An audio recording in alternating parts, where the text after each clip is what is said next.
briefly stopped in Paris, then headed on to Brussels. Our sources understand that talks could be held with the EU and NATO.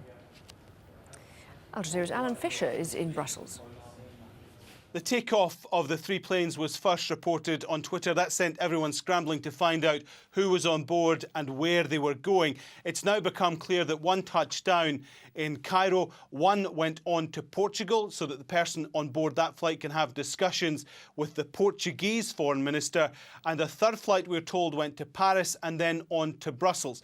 Certainly the suggestion that has been made is that these talks with the Libyans were suggested in the first instance by the White House. So why Brussels? Well, over the next 48 hours, there are 2 very important meetings going to get underway here. First of all, on Thursday, we have NATO, the world's strongest military alliance. Libya was always going to be top of the agenda. We're hearing from NATO that a number of scenarios have been played out, essentially. They're putting things in place to allow the political decision to be made on what they do next with Libya. And of course, a no-fly zone is something that a number of countries have been pushing for. And then there is a meeting of EU leaders on Friday as well. What we're likely to see there are the sanctions that have been imposed by a number of countries against the Gaddafi regime be extended right across Europe. So such as the Sovereign Wealth Fund, which owns shares in a number of companies across Europe, owns properties across Europe, runs bank accounts for the Gaddafi family. All of those will be frozen. So we're seeing Muammar Gaddafi claiming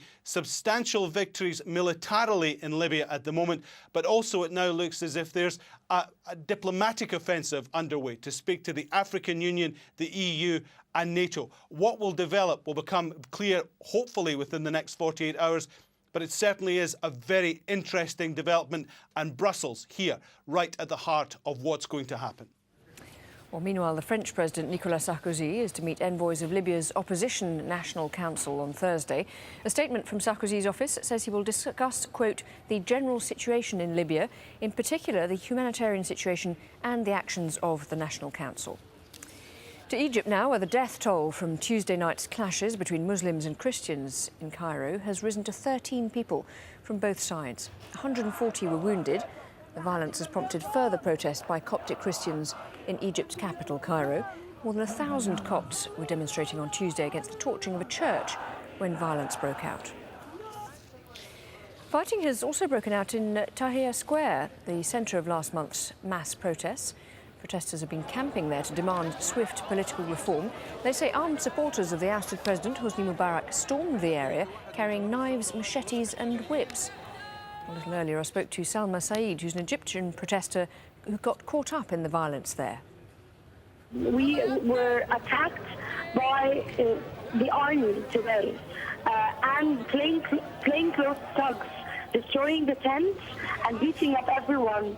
And I was very shocked to see the army coming with sticks and beating up everyone and destroying the tents over people's heads. As they were pushing us, they sexually harassed us as well in front of them.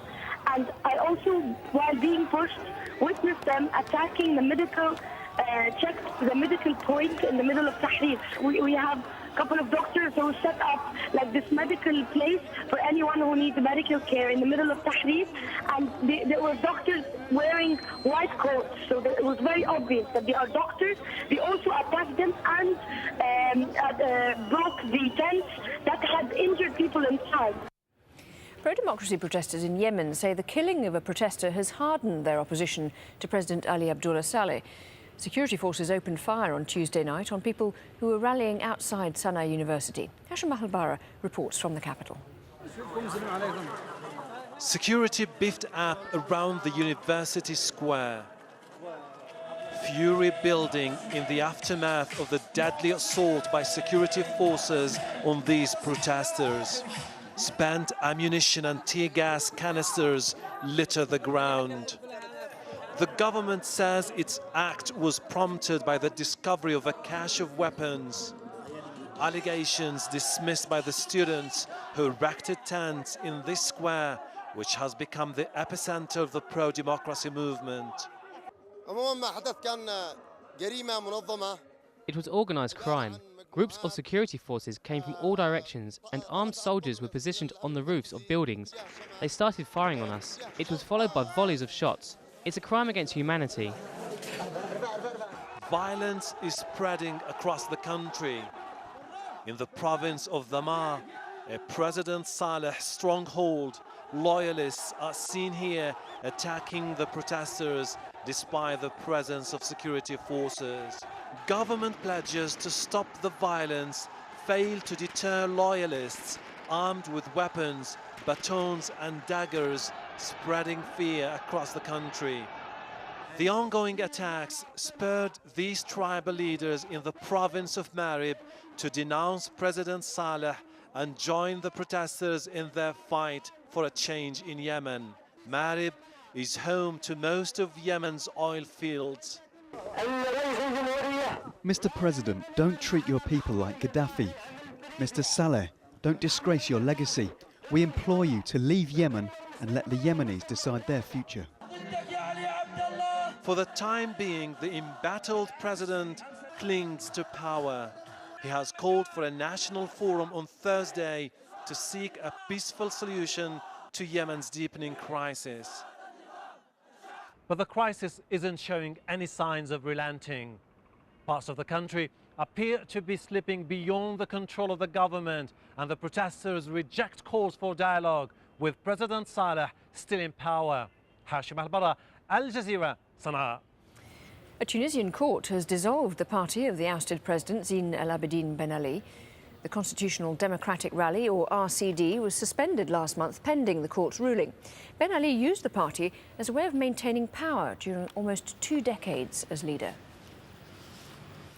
Well, as unrest spreads in the Middle East, there are fears of repression growing in Iraq. We'll have a report on that coming up. And the final touchdown, a historic homecoming for NASA's oldest and most travelled space shuttle.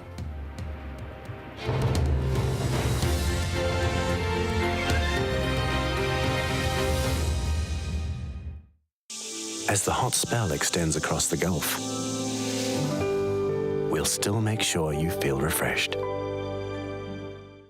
Welcome back to International Weather Forecast. Well, across the Indian subcontinent, not a lot to talk about in the way of clouds or rain. What we are seeing, though, are those high temperatures coming into play as we go from Thursday as well as into the weekend.